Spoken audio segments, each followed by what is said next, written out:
Hi, my name's Shaun Lancashire.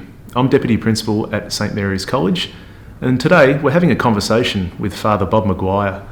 Today we get the opportunity to speak to Fr Bob about his life, his experiences, his time and his connection with the college, and also a bit about his foundation and his work in our community.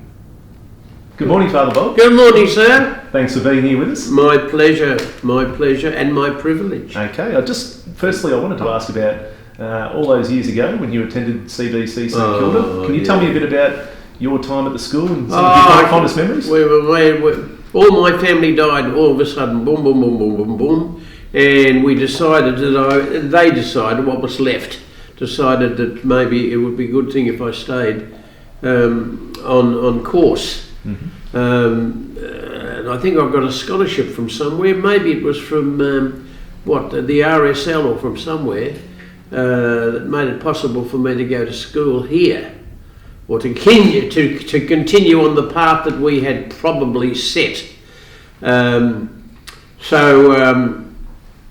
were in East Prahran at the time, mm-hmm. Which was working class, and it was quite exciting for me to be able to. In fact, I remember because we were poor and we were growing.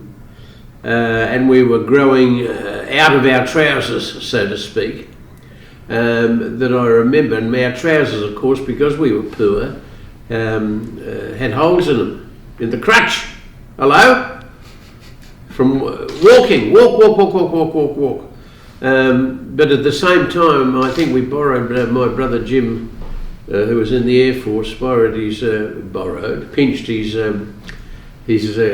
service coat, dyed it black, so that it could be worn to school, and also it could cover whatever holes there were in our trousers. So they were the days. I remember we didn't complain because it was a privilege to be actually coming to this school. So the school itself provided you with a whole range of opportunities? Oh God, yes, a whole range of opportunities, because I'm a talking sock. I can talk underwater and all that kind of thing, because it's a funny way of being serious. Mm-hmm. If you keep talking, you can work out maybe what is the point. If you keep talking, because once you stop talking, you see somebody else pops in, better educated, more eloquent. It's what we learned many years later when I was working with John Safran, the actor, and a funny way of being serious. And another episode was talking in tongues, and I think that's what we learned to do. Mm-hmm. Talk in such a way that everybody knew what you were talking about, and also you talked in such a way that you knew what everybody else was talking about, because you keep the conversation going, eventually it'll sort itself out. And are there particular values from your time at school that have stayed with you right through the years? Yes. In your work? Oh yes, I think, we were fortunate here in this place. Virtus sola nobilitas. Mm-hmm. Virtus means virtue, which means strength. Mm-hmm. Sola is the only, nobilitas. That's all you need for nobility, so to speak. You don't need to have been born into a titled family. Mm-hmm. This is the title that you wear with pride. Virtus sola nobilitas. Came from Glasgow. We arrived here, the 5 girls arrived here, the sisters, back in, the end of World War I. And one thing led to another. Always doing hard yakka. And I suppose that's where I got me working class attitude from. And so in your working life, what would you say brings you the greatest joy? In my working life, well, I was in the parish priest of that place, St Peter and Paul, South Melbourne, for years and years and years and years and years. Before that, I was in the army for a few years.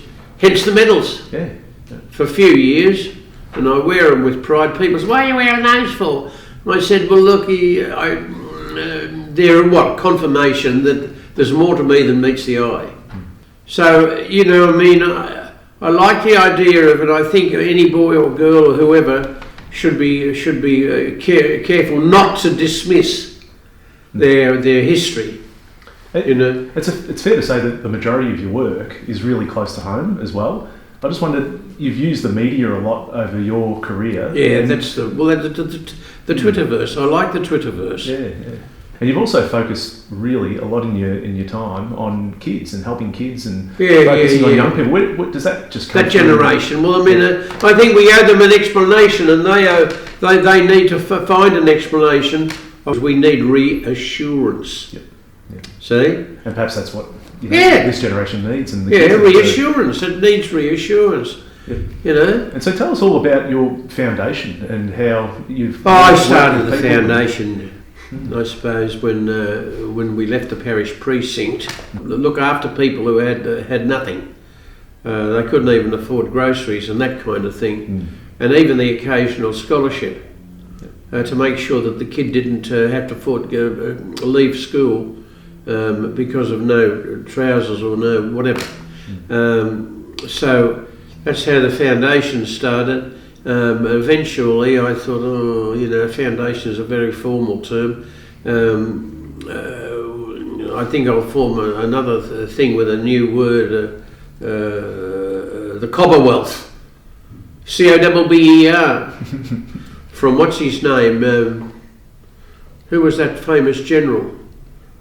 Carrying a bloke over his shoulder out of the battlefield, and a voice comes from behind, "Don't forget me, Cobber!" Yeah.